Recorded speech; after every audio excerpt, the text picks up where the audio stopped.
Agent de CIA qui découvre qu'en fait, alors que M. Bush dit qu'il y a toutes les raisons du monde, des armes de destruction massive cachées chez Saddam Hussein, elle, toutes ces enquêtes, et elle a des contacts sur place, démontrent le contraire.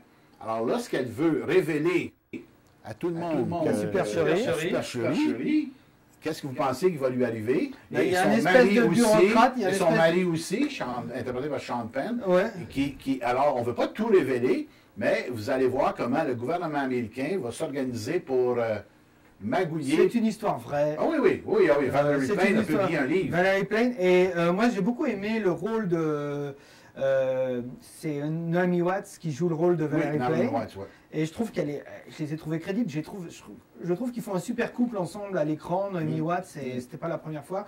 On les avait déjà vus dans 21 grammes. Dans 21 grammes, exactement. Et je trouve qu'ils font un couple très crédible à l'écran, tous les deux. Encore une fois, ici, c'est un film d'histoire contemporaine, l'histoire très contemporaine aux États-Unis et comment, même dans un pays ultra-démocratique, lorsque des choses trop difficiles à accepter pour le pouvoir s'apprêtent à sortir, on trouve des moyens, des façons de leur nuire. Je ne veux pas tout révéler du film, vous allez voir que le gouvernement américain... Mais c'est une histoire dont vous avez tous entendu parler, et puis c'est vraiment... c'est politique.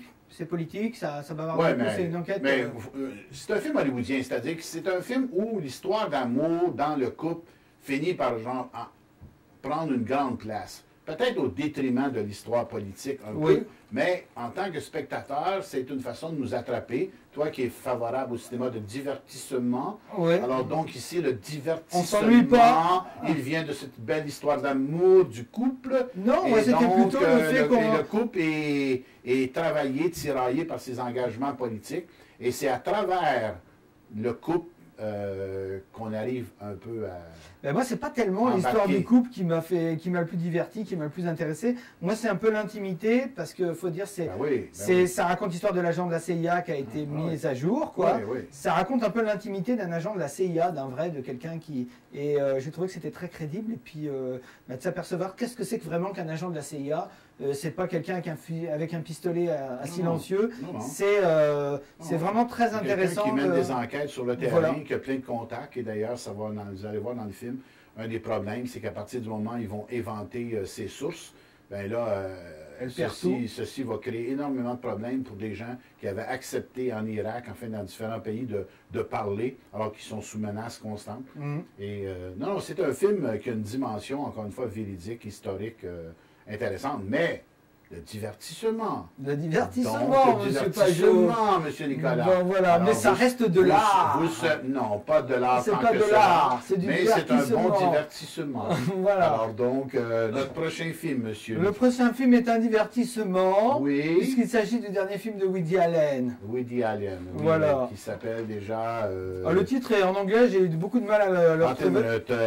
You will meet a tall, dark stranger. Vous allez rencontrer un homme très sombre. Tu te souviens, lorsqu'il était monologuiste, jeune monologuiste, il avait raconté cette histoire-là. Il dit, mes parents m'avaient dit un jour, si jamais toi, le jeune Woody, tu rencontres un homme, grand homme noir, qui t'invite à le suivre en voiture, vas-y. Et mes parents, ils m'aimaient beaucoup. Alors bon, bref, ici, c'est encore Woody et ses histoires d'amour de petits vieux, alors donc qui mais c'est drôle. Oui, c'est drôle, mais c'est toujours drôle, Woody. Il y a toujours des one-liners, des lignes de dialogue, parce qu'il est bon, il écrivait ça il y a 40 ans.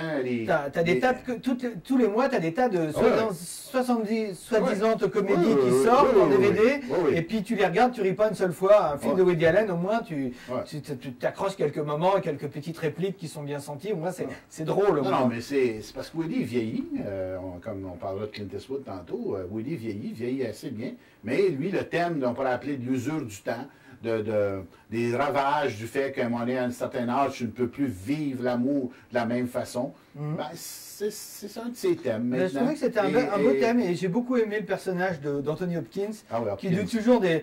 D'habitude, Anthony Hopkins doute toujours des hommes forts, des hommes vieux, sereins et tout. Là, il joue le rôle d'un petit vieux qui voit midi à 14 h, et puis qui va s'acoquiner avec... une petite jeune. une grosse pute, je dirais. Ah, il y a ça aussi. Voilà, un petit peu. C'est Woody qui, écoutez, Woody maintenant mène sa vie avec sa fille adoptive. Mais attention parce qu'on va encore dire. Ah oui, c'est encore... on va dire qu'il se... Voilà. OK, alors soyons prudents, Nicolas. Voilà, donc, nous changeons de film, Nicolas. Bon, on va changer de film. On parlait justement de vieux réalisateurs. After Here. Clint Eastwood. After, en français, c'est le titre, c'est Au-delà, dans l'au-delà. Et là, cette fois-ci, Clint Eastwood, pour moi, fait preuve encore d'une grande maîtrise de cinéaste. C'est un grand maître du cinéma classique. Cette fois-ci, il a décidé de risquer quelque chose qui, quant à moi, n'est pas si réussi, mais je vais lui accorder au moins le mérite d'avoir essayé quelque chose. C'est-à-dire, le petit vieux a essayé de changer assez clairement de thème ou d'orientation, puisque cette fois-ci, comme le titre l'indique, c'est est-ce qu'il y a un au-delà? Est-ce qu'on peut penser que notre petite vie quotidienne, en fait, n'est rien, qu'il y a des choses qui se cachent? Et donc, il y a dans ce film-là 3 personnages, il faut le dire. Il y a 3 récits. Le film commence, on n'est pas certain. On suit une Française qui vit une expérience de tsunami, de mort. Une Parisienne. Une Parisienne, imagine. Voilà, la femme de tête, pragmatique et tout. Oui, donc comme tous les Français, trop cérébrales, trop cartésienne et qui donc en principe ne pourra pas comprendre les subtilités de l'au-delà. Mais oui, parce qu'elle va vivre une presque mort. Et lorsqu'elle ressuscite d'une certaine façon. La deuxième histoire, c'est Matt Damon qui a toujours eu des pouvoirs pour lire dans la pensée des gens. Disons qu'en fait c'est un chassé-croisé entre... Et ensuite, il y a une troisième histoire. C'est un jeune garçon dont le frère jumeau est décédé. On connaît toute la problématique des jumeaux, c'est-à-dire que les jumeaux restent toujours en communication. Et là, il veut recommuniquer avec son frère jumeau. Et à la toute fin du film, vous verrez, on ne peut pas encore une fois tout dire, mais ces 3 récits vont se rencontrer, vont se croiser. À la fois notre Matt Damon, la Parisienne, le jeune garçon vont se retrouver à Londres. Et c'est un film qui... je pense qu'un des thèmes du film, c'est de dire qu'au-delà des choses matérielles, parce que les 3 sont...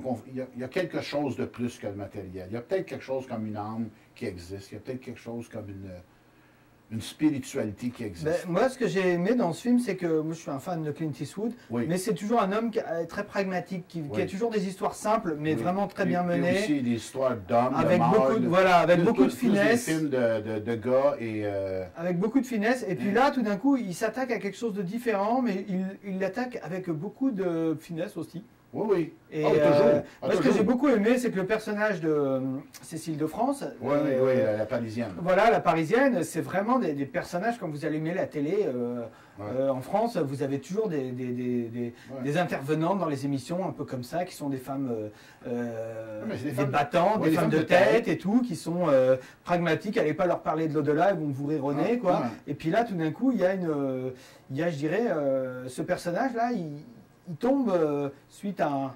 On peut parler aussi des 10 premières minutes du film qui sont un peu comme les 10 premières minutes du soldat Ryan, quoi. Il y a un tsunami. Le tsunami est recréé de façon très réaliste. En tout cas, moi, j'avais l'impression qu'il y avait des caméras qui avaient été cachées à l'occasion du vrai tsunami en Indonésie. Et là, vraiment, oui, je pourrais presque vous dire, regardez ce film au moins pour les 10 premières minutes parce que vous allez revivre un tsunami comme probablement il a été vécu par bien des gens. Mais il est important parce qu'encore une fois, c'est lui qui va amener la transformation du personnage, la Parisienne, mais ça, c'est très beau. Et donc, un bon Clint Eastwood, bon divertissement. Moins bon que d'autres Clint Eastwood, mais moi, je trouve que Clint Eastwood vieillit mieux que Woody Allen, si on fait revenir à notre comparaison. Bon, c'est différent, ils ne font pas la même chose. Ben non, évidemment qu'ils ne font pas la même chose. Ils ne font pas la même chose, c'est différent. Néanmoins, ceci peut vous intéresser. C'est encore une fois le thème de vivre au-delà des contingences uniquement matérielles vous intéresse. Ce film va vous toucher. Ensuite, notre film québécois. Un film québécois. Notre seul, celui-ci, il y en a eu 2-3 autres intéressants. Moi, j'ai bien aimé À l'origine d'un cri, mais celui dont tout le monde a le plus parlé, parce qu'il a même été en nomination aux Oscars pour le meilleur film étranger, qui a gagné le Jutra, évidemment, Plate Couture qui a battu tous les autres films. Et donc, Denis Villeneuve. Denis Villeneuve qui n'en est pas son premier gros coup. Non. Et d'ailleurs, si on peut penser à son film précédent, Polytechnique, il y a peut-être des parallèles, parce que Polytechnique est un film aussi sur des femmes fortes qui luttaient contre des situations négatives. Ici, il ne faut pas oublier que vous connaissez probablement l'histoire déjà, on est au Québec et il y a une mer